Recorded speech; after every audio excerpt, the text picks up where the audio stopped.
Hello everybody, thank you for letting me present to you today. My name is Nikki McRae and I'm one of the student placement expansion facilitators for Kenton Medway.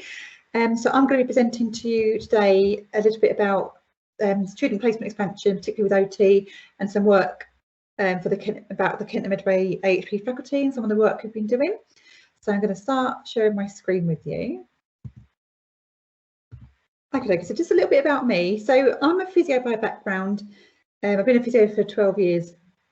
I'm usually the team lead physio for critical care, surgical and vascular at Medway Foundation Trust. And I took on a secondment role looking at placement expansion for all AHPs, but I sort of mainly focused on physio and OT just because of my background. So I'm working currently as part of the Kenton Medway AHP faculty across the whole ICS.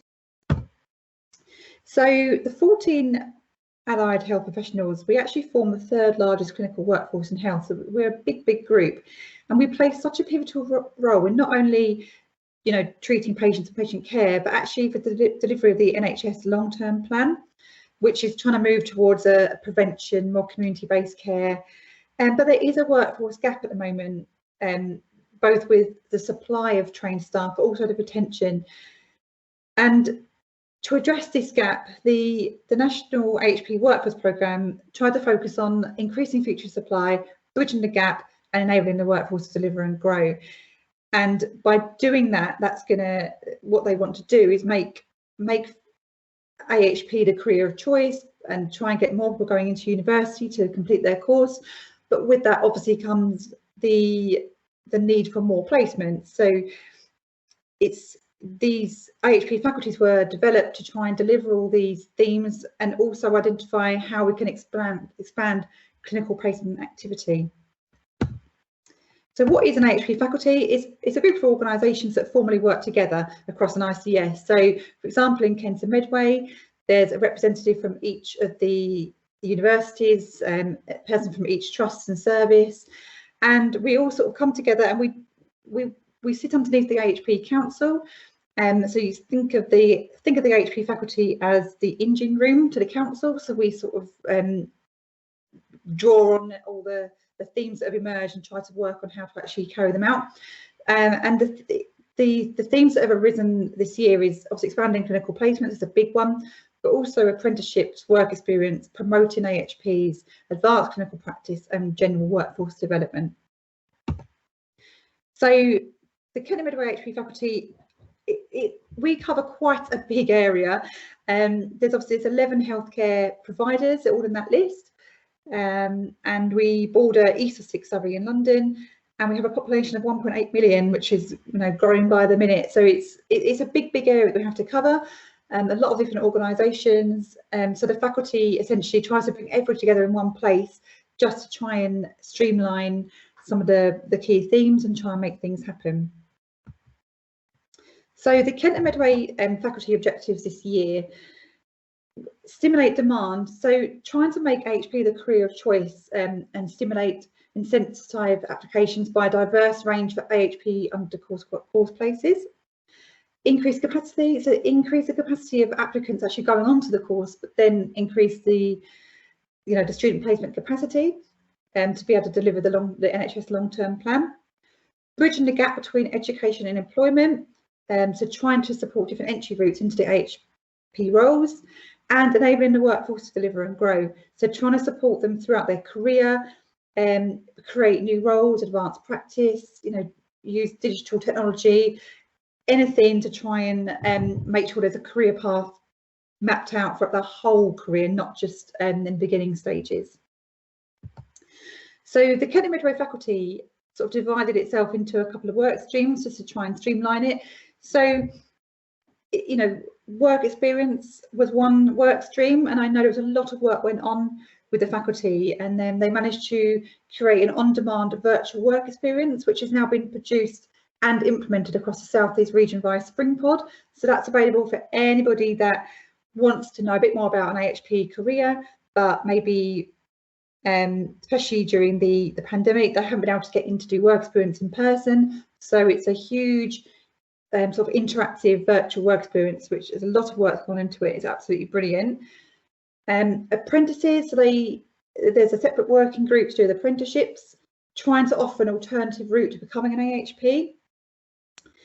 Student placements, obviously highlight that in red because that's the bit that I obviously been focused on. So there was the Kent Midway put in a successful bid to get 2 student placement expansion facilitators. So that's myself and my colleague Ian, who is a music therapist by background. Preceptorship, that has its own separate working group again, trying to support students that have graduated, and also a pre-preceptorship programme supporting a transition from education to employment. There's a huge sort of system-wide project underway regarding preceptorship and pre-preceptorship, and that's still ongoing. There's separate AHP workforce planning groups, so each profession has their own group. So I chair the physio and the OT working groups, and the idea of those is we come together, we discuss any workforce issues, trying to map out a career pathway, but the biggest thing we do talk about is student placements, and also ACPs. There's another separate work stream for that as well.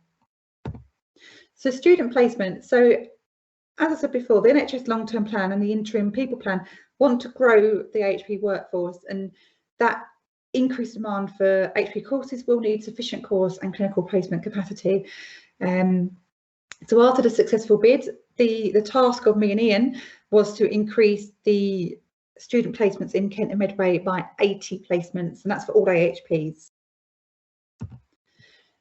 So I set up an OT working group, which meets every 2 months, and as I said, it's a representative from sort of each healthcare provider and the HEIs, along with a faculty member, and we all come together to talk about workforce issues, and preceptorship comes up as well. But the main thing we talk about is student placements. We have examples for any innovative placements that have happened. We talk about that. Any sharing of ideas, lots and lots of networking. We also have somebody from the Royal College of OT that comes and gives updates, which is really handy.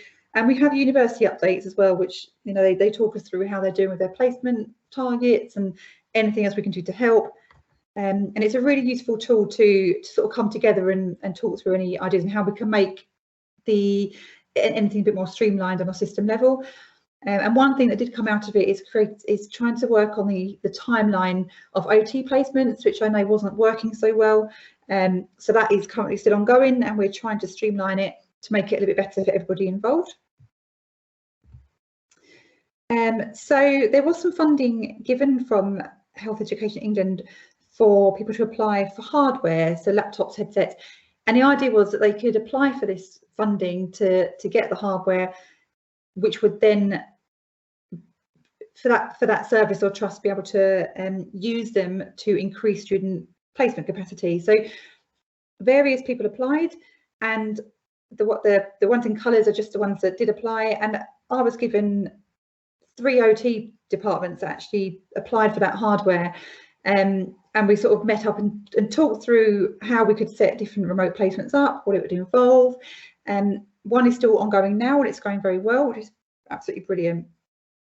And we also sent out a remote placement survey just to scope ideas of what educators felt about delivering a remote placement. And there was lots and lots of interest, and it's really, really positive. And there was some great feedback, particularly for hybrid models, for those that facilitated ones. So during the pandemic, a lot of places had to go virtual or remote, and now the one thing started to open back up. Most people said they favoured what we call a hybrid model, which was doing a little bit of clinical and a little bit of remote, and I'll talk a little bit about that in a minute. So one of the project placements, remote placements, which is going on, it's still going on at the moment, is with Kent County Council. So they took on 2 students, and they are doing a split clinical and project placement. So they have clinical days, but they also have non-clinical days to work on a project. And this created the room for 2 students rather than 1, because they were sort of mixing, matching who was in the building, where they were going. And it also, gave the students a real sort of meaty project to do to push those sort of different types of skills that we need as an OT. And that's one example of a hybrid model. And I think the feedback so far is, if it was just purely remote, then they might not be getting some of the skills that they would like. But having a mix of sort of non-clinical and clinical really gives them those different skills that they can have. So and that one's going really, really well. So that's really exciting. We've also had a couple of sort of multiple student placements. So involving, that's when you have more than one student to one educator.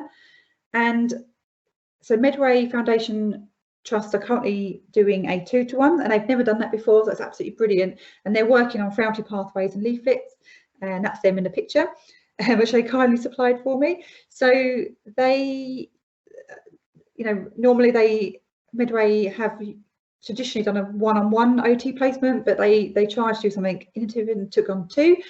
And it's actually worked out a lovely timing when the Frailty Gardens starting to open, and they're starting out the Frailty pathways, and you know, it's made a nice juicy project for them. And they've also been given some non-clinical days to work on those projects, and by doing that it's made the room for 2 students rather than 1.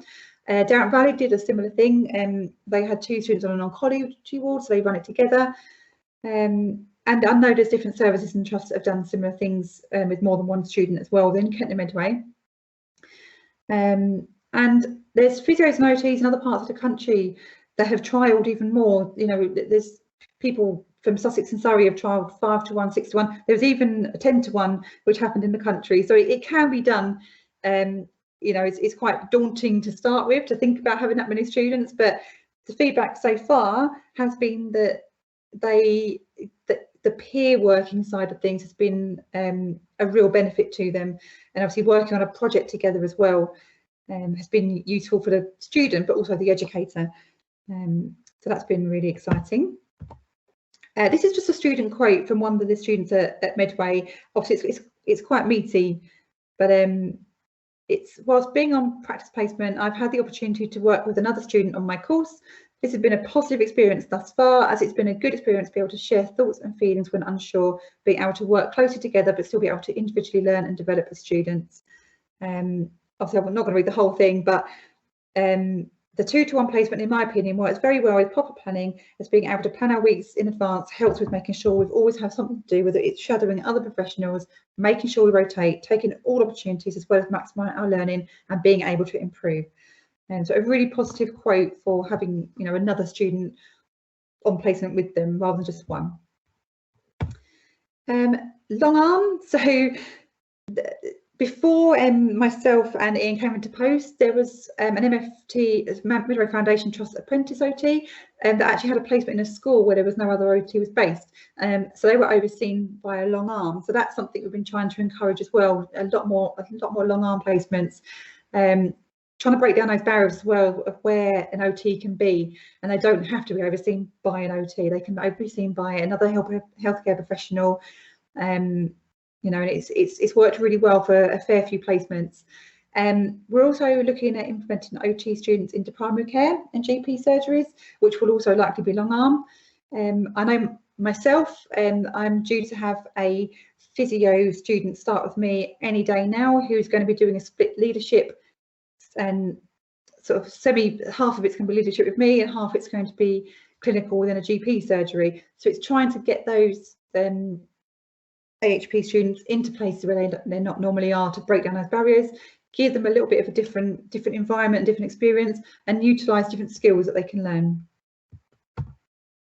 So just some examples of innovative placements of other professions that I've helped to been involved with, just to give an idea of what else can be done. So with physiotherapy, they again did a hybrid model with a 3-to-1. There's been leadership placements. So I hosted a leadership placement within the AHP faculty of a physio student. Research placement, so a physio from Medway Foundation Trust had a physio student on a research placement, so again did a mixture of clinical and non-clinical, and their non-clinical days was a huge research project that they undertook.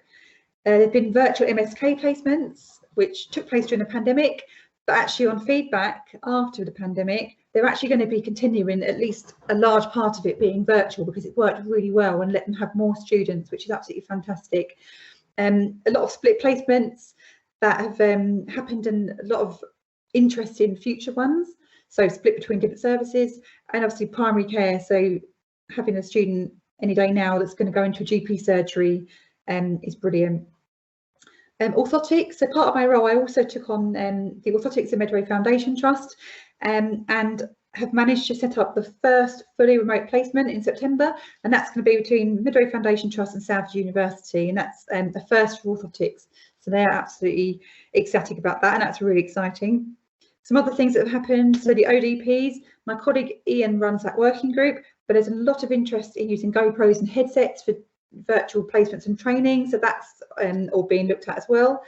And the arts therapists, again, Ian sort of led on this, but there's hopefully due to be some drama therapy students starting within an elderly care, within an acute trust, and that's never been done before. It's very, very exciting. And we're also aiming to try and get some music therapists within critical care. They're both long arm because there's not many art therapists around, so to try and increase their capacity, it's come down to other professionals having to take on those roles of being a supervisor. So it can be done. So student placements to Kent Medway. So we were tasked with increasing the AHP placements by 80. All the data for all the different trusts and services was submitted by July, and the actual increase was 248, which is absolutely fantastic. It's an increase of 21%. So that's a huge, huge increase. So obviously myself and Ian are very pleased. We've obviously helped, but the practice educators are really people to thank. They've taken on these extra students and been very, very creative. Trying to get more students in, so they've helped us achieve that, which is absolutely brilliant. So then it comes down to sustainability. So how do we, all these changes that we've implemented and all these innovative placements that we've thought of and done, it's now how do we make it sustainable? So we're going to be looking into creating some resources for educators to easily access and replicate placement models, being able to give regular support and encouragement for these innovative placements, trying to come away from standard models, but also to continue the working groups that we've set up and networking, so don't lose the momentum of that, because I think that really, really is key to trialing all these different placements, talking to people that have done it before, sharing knowledge, sharing skills. And some other work that we've been doing, so we've obviously been looking into charities, primary care and private practices as another way of expanded student placements. We also have the South East ICS level expansion leads group, where we share and network ideas, across Surrey, Sussex, Isle of Wight. We also come up with the Pearl Awards, so the Practice Educator Award from Reimagining Learning. That's a monthly award. So please encourage anybody to nominate an AHP who's facilitated a placement showing innovation, resilience, or creativity. It's just a way of giving back and showcasing some amazing placements that have happened. And we're also doing an AHP Practice Educator Conference called Growing the AHP Workforce, and that's going to be in October. And the idea of that is just to really, really showcase all the amazing work that's happened, network, share ideas, and there's some workshops going on to learn some topics as well. So that should be absolutely brilliant. Just try and keep the momentum going of everything we've done. And there's also a practice educator network that I've set up, which if anybody wants to come, it's on Thursday, the 22nd of July, 3 till 4. And the idea is that's aimed at practice educators, old and new, people that are due to become an educator soon, anybody within Kent Medway, just to come together, network, share ideas again, and there'll be some topics to learn as well. So that's very exciting. And the hope is that will carry on when my secondment ends, just to try and, again, keeping the momentum up, try and keep all these changes we've put into place sustainable. And then I just put down some frequently asked questions. So these were questions that actually cropped up within the remote survey that we did and some of the working groups. So the first one is there a concern that students won't have established clinical skills if on a hybrid placement? This question does come up a lot. It's especially now we're coming out of the pandemic, people are worried that some students won't have the clinical skills. There's always going to be that worry, but what I would say is there are some clinical skills that you do need and to be hands-on, so your manual handling skills, but they don't always have to be done on placement. They could be done during a preceptorship, and also considering the hybrid model, use those clinical hours for those hands-on things, but the non-clinical, really utilize those non-clinical times for other skills that they can learn. And what you've got to think of as well is we need to come away from this standard model of one-on-one placements, because it's just not sustainable anymore. and going forward, the hybrid placement will become a bit more the normal, and it's just trying to utilise when and where you know how you get those clinical skills within that. And you've also got to think of what else they could gain from those placements. It isn't just always about the clinical skills. It's, you know, all the clinical reasoning skills can be done virtually, and they can learn lots of leadership skills, confidence skills with you know, with talking to people, lots of sort of written skills. There's a whole different host of skills that they can learn, and I think that's just something to take away, that not everything has got to be in a clinical setting. There is that concern, but you know, if you can make it work within your setting, I think it will put you in good stead for obviously what's going to become the normal. And the second one is, did the student have any feedback on being involved in a non-traditional placement? There's been lots of feedback so far, and most of it's been positive. There are some little feedbacks that have come in with how we can improve them. So tweaking timetables, things like that, trying to make clinical days, non-clinical days back to back, so they're not in and out.